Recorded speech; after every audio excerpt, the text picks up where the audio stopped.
तो साथियों ये हमारा नेक्स्ट पार्ट है और ये हमारा पार्ट 2 है।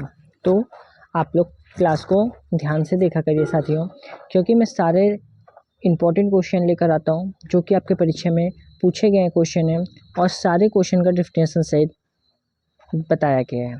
तो आप लोग क्लास को देखते हुए चलिए।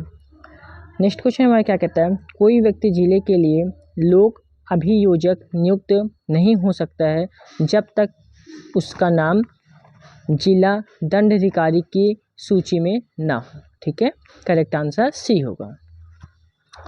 कोई व्यक्ति जिले के लिए लोक अभियोजक नियुक्त नहीं हो सकता है जब तक उसका नाम जिला दंडाधिकारी की सूची में न हो। दंड प्रक्रिया संहिता 1973 की धारा 24(5) के अनुसार कोई व्यक्ति राज्य सरकार द्वारा उस जिले के लिए लोक अभियोजक या अपर लोक अभियोजक नियुक्त नहीं किया जाएगा जब तक कि उसका नाम उपधारा 4 के अधीन जिला मजिस्ट्रेट द्वारा तैयार किए गए नामों के पैनल में ना हो। ठीक है, अब हम बढ़ते हैं अपने नेक्स्ट क्वेश्चन की ओर। नेक्स्ट क्वेश्चन क्या है, द प्रशासक की किस धारा के अंतर्गत सहायक लोक अभियोजनों की नियुक्ति की जाती है। तो करेक्ट आंसर होगा धारा 25, करेक्ट आंसर सी होगा। दंड प्रक्रिया संहिता 1973 की धारा 25 के अंतर्गत सहायक लोक अभियोजनों की नियुक्ति की जाती है। द प्रशासक की धारा 25 के अनुसार राज्य सरकार प्रत्येक जिले में मजिस्ट्रेटों के न्यायालयों के अभियोजन का संचालन करने के लिए एक या अधिक सहायक लोक अभियोजक नियुक्त करेगी। ठीक है, अब हम बढ़ते हैं नेक्स्ट क्वेश्चन की ओर। नेक्स्ट क्वेश्चन क्या कहता है, लोक अभियोजक निम्न में से किसके अधीन कार्य करता है। तो यह जो है डीजी एजुकेशन के अधीन कार्य करता है। करेक्ट आंसर सी होगा। देख सकते हैं ये यूपीएसआई में पूछा गया क्वेश्चन है। दंड प्रक्रिया संहिता की धारा 25(1) के उपधारा 5 व 6 के अनुसार प्रत्येक लोक अभियोजक ऊपर लोक अभियोजक और विशेष लोक अभियोजक जो राज्य सरकार के धारा 24 की उपधारा 1 या 8 के अधीन उच्च न्यायालयों के मामले का संचालन प्रारंभ करने के लिए नियुक्त किए जाएंगे अभियोजन निदेशक के अधीनस्थ होंगे। नेक्स्ट क्वेश्चन साथियों, एक संज्ञेय अपराध विचारधारणी है। तो यह जो है इन सभी द्वारा किसके द्वारा, न्यायिक मजिस्ट्रेट प्रथम श्रेणी द्वारा, मुख्य न्यायिक मजिस्ट्रेट द्वारा, सत्र न्यायालय द्वारा। ठीक है, नेक्स्ट क्वेश्चन, दंड प्रक्रिया संहिता 1973 में न्यायालयों की शक्ति का उपबंध किस में किया गया है। तो यह जो है 26 से 35 में किया गया। करेक्ट आंसर ए होगा। दंड प्रक्रिया संहिता 1973 के अध्याय 3 के न्यायालयों की शक्ति का उपबंध धारा 26 से 35 में किया गया है। फर्स्ट पे संहिता की धारा 26 से 35 में दंड न्यायालय और कार्यालयों का गठन से संबंधित है। नेक्स्ट है धारा 36 से 40 के वरिष्ठ पुलिस अधिकारियों की शक्तियाँ एवं मजिस्ट्रेट और पुलिस की सहायता से संबंधित है। बढ़ते हैं नेक्स्ट क्वेश्चन की ओर।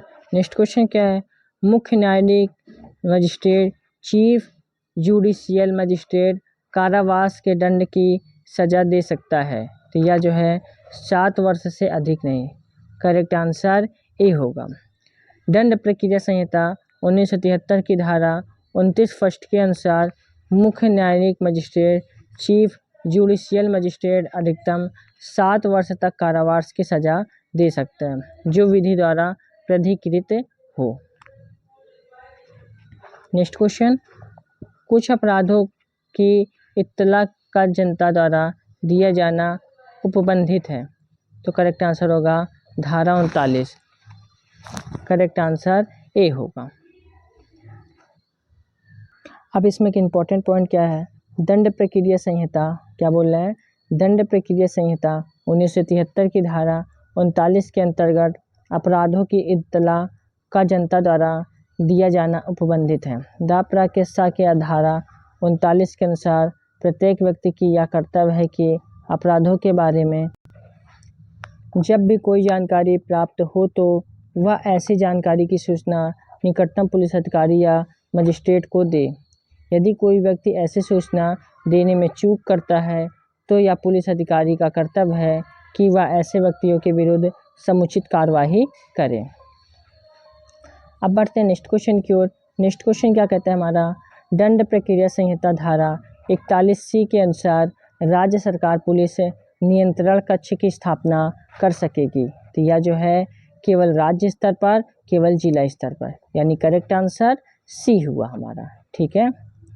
नेक्स्ट क्वेश्चन, किसी उपबंध के अंतर्गत गिरफ्तार व्यक्ति को पूछताछ के दौरान अपने पसंद के अधिवक्ता से मिलने का अधिकार है। तो करेक्ट आंसर होगा धारा 41B यानी दंड प्रक्रिया संहिता। करेक्ट आंसर डी होगा। दंड प्रक्रिया संहिता 1973 की धारा 41D के अनुसार जब किसी व्यक्ति को गिरफ्तार किया जाता है और पुलिस द्वारा पूछताछ की जाती है, तब गिरफ्तार व्यक्ति अन्वेषण के दौरान अपनी पसंद के अधिवक्ता से मिलने का हकदार होगा, किंतु संपूर्ण पूछताछ के दौरान नहीं। नेक्स्ट क्वेश्चन, प्राइवेट व्यक्ति किसी व्यक्ति को कब गिरफ्तार कर सकता है। तो यह जो है जो व्यक्ति उसकी उपस्थिति के अजमानती या संज्ञेय अपराध करता है और उद्घोषित अपराधी को। करेक्ट आंसर ए व बी दोनों, यानी ऑप्शन नंबर डी बिल्कुल राइट आंसर होगा। नेक्स्ट क्वेश्चन, धारा 44 के अंतर्गत गिरफ्तारी के लिए प्राधिकृत किया गया है। तो यह जो है उपर्युक्त दोनों, यानी कार्यपालक मजिस्ट्रेट और क्या होगा न्यायिक मजिस्ट्रेट। ठीक है। करेक्ट आंसर ए व बी दोनों, यानी उपर्युक्त आंसर सी दोनों सही होगा। इम्पोर्टेंट पॉइंट, दंड प्रक्रिया संहिता 1973 की धारा 44 के अनुसार जब कार्यपालक एवं न्यायिक मजिस्ट्रेट की उपस्थिति के उसके स्थानीय अधिकारिता के अंदर कोई अपराध किया जाता है, तब वह अपराधी को स्वयं गिरफ्तार कर सकता है या गिरफ्तार करने के लिए किसी व्यक्ति को आदेश दे सकता है, और तब जमानत के बारे में उसमें अंतर्विष्ट उपबंधों के अधीन रहते हुए अपराधी की अभिरक्षा के लिए सुपुर्द कर सकता है। ठीक है। नेक्स्ट क्वेश्चन साथियों क्या है हमारा, दंड प्रक्रिया संहिता की किस धारा में आर्म्ड फोर्सेस सशस्त्र बल के सदस्यों को गिरफ्तारी से संरक्षण का प्राविधान किया गया है। तो 45 होगा। करेक्ट आंसर बी होगा हमारा। ठीक है साथियों। अब इम्पोर्टेंट पॉइंट क्या है हमारे इसमें, दंड प्रक्रिया संहिता 1973 की धारा 45 के अंतर्गत किसी बात के होते हुए भी संघ के सशस्त्र बलों का कोई भी सदस्य अपने पदीय कर्तव्यों का निर्वहन करने में अपने द्वारा की गई या की जाने के लिए तत्पर किसी बात के लिए तब तक गिरफ्तार नहीं किया जाएगा जब तक केंद्रीय सरकार की सहमति नहीं प्राप्त हो जाती है। नेक्स्ट क्वेश्चन, किसी स्त्री की गिरफ्तारी सूर्यास्त के पश्चात तथा सूर्योदय के पहले की जा सकती है। तो करेक्ट आंसर होगा महिला पुलिस अधिकारी तथा असाधारण परिस्थितियों में प्रथम श्रेणी मजिस्ट्रेट की अनुमति से। करेक्ट आंसर सी होगा।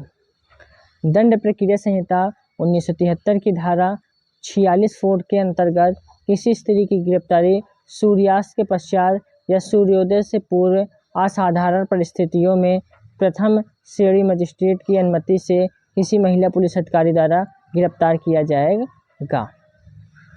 नेक्स्ट क्वेश्चन, निम्न में से किसको गिरफ्तार होने से बचने की दशा में पुलिस को मृत्यु कारित करने तक का अधिकार प्राप्त है।